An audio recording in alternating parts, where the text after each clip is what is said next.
Questa è la carta di Sandrigo, la carta che è stata licenziata l'anno scorso proprio a Sandrigo, nel Vicentino, dove si è tenuto il primo convegno, ecco, se volete, il primo incontro appunto sui boschi di pianura organizzato da Veneto Agricoltura insieme con molte amministrazioni comunali e la regione. Ad un anno da quell'incontro ci si ritrova qui al 69esimo Flormart a Padova Fiere per fare il punto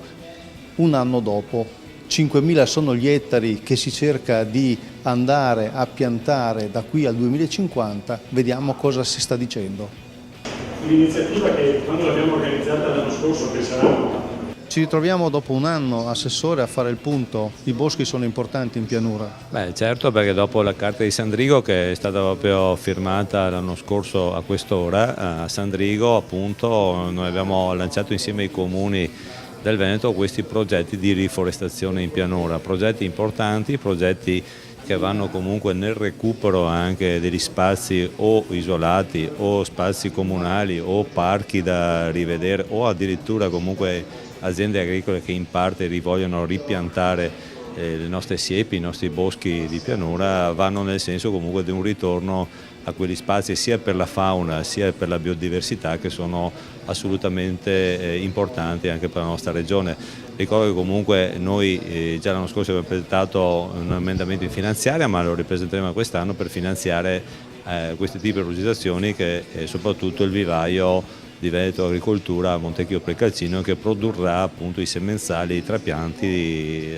e queste piante da dare ai comuni in modo che aumentino appunto il loro patrimonio boschivo. Magari anche qualcosa è previsto per gli agricoltori sul programma di sviluppo rurale? Certo, il programma di sviluppo rurale prevede comunque che ci siano delle fasce tampone, le fasce a greening che comunque devono essere lasciate appunto a riposo o essere riforestate per naturalmente riportare in pianura, dopo la desertificazione che c'è stata negli anni della meccanizzazione, anche un nuovo tipo di agricoltura che è quella legata ai prodotti sempre più sostenibili e biologici, dall'altra parte è un'agricoltura sostenibile, e sostenibilità significa anche avere le siepi e le fasce arborate in pianura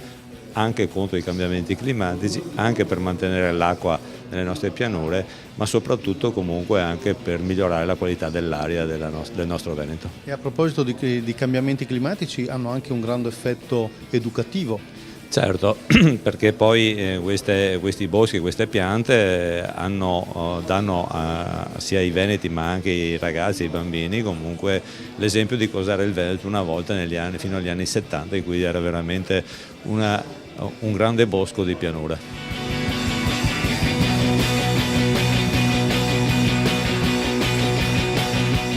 Quindi allora dalla Regione arriverà una richiesta di impegno formale di Veneto Agricoltura nei confronti dei boschi di pianura? Allora, dalla Regione il passo è già stato fatto, cioè la Regione ha già destinato una cifra importante, quindi 200.000 euro, che verranno dati in assegnazione a Veneto Agricoltura, che poi dovrà fare un bando per selezionare i progetti migliori tra tutti i comuni che ci sono nel Veneto e finanziare questi progetti con la fornitura di piantine che nel frattempo avremo fatto crescere nel nostro vivaio di Montecchio Precalcino. Sono tutte piante autoctone certificate e che quindi da un lato sappiamo la natura e la provenienza di queste piante e dall'altra le metteremo a dimora secondo i progetti dei comuni, quindi sarà un ulteriore piccolo passo che faremo verso quell'obiettivo dei 5.000 ettari di nuove foreste nel Veneto. Se non lo fai per amore, fallo per interesse. Intendo dire che il bosco e l'agricoltura sono compatibili. Ma non solo, ci sono anche delle piantumazioni che possono anche velocemente essere messe a reddito e quindi dare supporto economico all'imprenditore agricolo che deve fare l'investimento. E questo è l'impegno e l'innovazione che vuol portare Veneto Agricoltura? Sì, fa parte delle attività di Veneto Agricoltura, quella di ricercare nuovi progetti, di poterli finanziare e soprattutto di sperimentarli. La necessità e il ruolo del bosco diventa sempre più fondamentale nella qualità della vita. Quindi oggi sempre di più e in prospettiva anche a quelle che saranno le politiche comunitarie ma soprattutto nazionali che bisogna sviluppare sono quelle che vedono il ruolo del bosco nella pianura padana, il riconoscimento del ruolo del bosco. Allora riconoscere il bosco significa anche gestirlo in modo pianificato, in modo tale da avere una visione da qui a 30 anni, vincolare quelle aree che stanno nascendo, nuove, di neoformazione, vincolare quei piccoli spazi che invece, come vediamo oggi qui al convegno, stanno nascendo per iniziativa di privati, di pubblici, di singoli comuni o di regioni, vincolarli in un'unica grande rete che non è più il mosaico che caratterizzava la pianura padana, un mosaico appunto di tessere forestali agricole, ma è una rete costituita da piccoli lembi forestali uniti da infrastrutture lineari dove le alberature giocano un ruolo fondamentale, piccole siepi, una rete molto vasta in cui la società si può riconoscere e avere degli spazi che prima non aveva, che è un paesaggio nuovo che abbiamo perso, in realtà per le generazioni di oggi diventa nuovo. Finalmente arrivano questi boschi di pianura. Assolutamente sì, noi siamo felicissimi di essere qui perché ad un anno dal primo appuntamento abbiamo già piantato più di 15 ettari di nuovi boschi con risorse private e quindi siamo concretamente presenti con attività che abbiamo svolto quest'anno. Da un punto di vista economico possa essere un buon investimento? Allora, noi siamo stati in grado di raccogliere dei privati, come dicevo prima, come Ali, come On, come Ikea, che hanno voluto investire in queste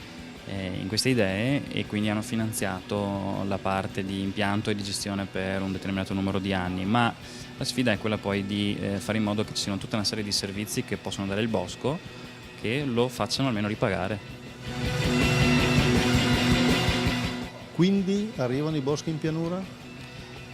Continuano ad andare avanti, sono 30 anni che abbiamo preso sto vizio, abbiamo cominciato a prenderci gusto e abbiamo realizzato in 30 anni 500 ettari, poi un bel giorno ci siamo trovati tutti, abbiamo visto che eravamo in tanti e abbiamo detto a questo punto giochiamo duro e quindi abbiamo dato questo straordinario obiettivo, sembra